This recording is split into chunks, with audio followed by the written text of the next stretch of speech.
समस्त को जय मसीह की। परमेश्वर को दास भाई भगत सिंह द्वारा रचित दैनिक अध्ययन पुस्तक परमेश्वर रहस्य बांटंतुर ओडिया अनुवाद नवेम्बर मासर अध्ययन विषय लवण संदेशर रहस्य। आज नवेम्बर मास 28 तारिख।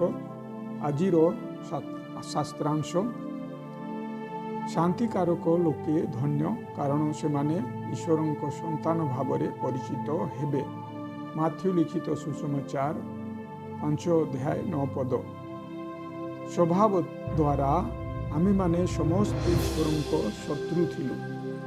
जेतेबेले आमर नूतन जन्म हैला आमे ईश्वर संतान होई गलु। जेतेबेले आपणकर नूतन जन्म हैला आपण जणे शांतिकारक हेले। जेबे आपणक द्वारा ईश्वर शत्रु माने ईश्वर मित्र हेले ओ एही सेवा जणे ईश्वर संतान भावरे आपणकु एक विशेष अधिकार स्वरूप दिया जाई अछि। ईश्वर कौन आपणकु कहू अछंती, मोहर अनुसरण कर, मोहर अनुसरण कर। आपण तांको प्रतिरोध करंतु नाही।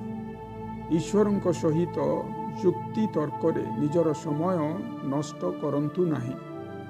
शैतान आमकु ईश्वर आज्ञाकारी हेबारे केते बाधा देबाकु चेष्टा करे। ईश्वर आपणक साहाय्य करंतु जेपरि आपण तांको आज्ञा पालन करि पारिबे।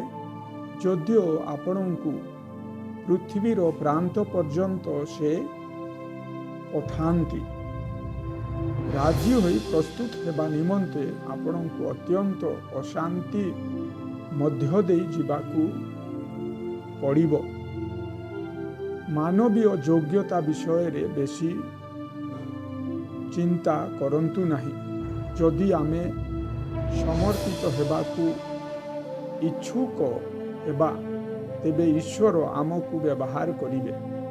किंतु से आपणकु बाध्य करिबा पाई निज शक्ति प्रयोग करिवे नाही।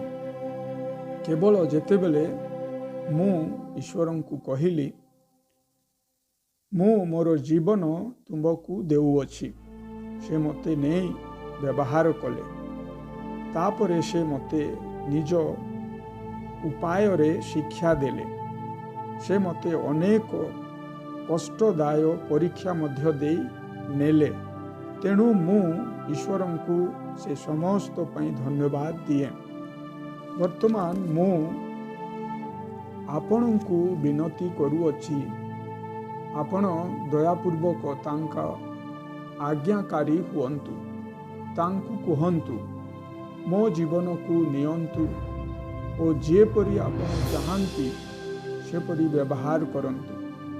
जेतेबेले आमे निजकु प्रभु जीशु ख्रीष्टंक हातरे अर्पण करू, से आम ठारू अद्भुत स्वर्गीय संगीत बाहर करती। तेणु निजकु तांको ठारे अधीन करंतु। तांकु उत्तर दियंतु ओ कहंतु, हे मोहर प्रभु, मु तुमर अनुगामी हेबी। मोर जीवन को निय, मते निजर साक्ष्य बनाओ, मते निजर गौरव पाई व्यवहार कर। मु तुम सकाशे व्यय करिबाकु ओ निजकु मध्य व्यय करिबा पाई इच्छुक अटे। वृद्ध हेबा बयस पर्यंत अपेक्षा करंतु नाही। शांतिकारक लोके धन्य कारण से माने ईश्वर संतान भावरे परिचित हेबे। से माने ईश्वर को संपूर्ण प्रसन्न करिवे। एही वाक्य द्वारा परमेश्वर आपण माननकु आशीर्वाद करंतु।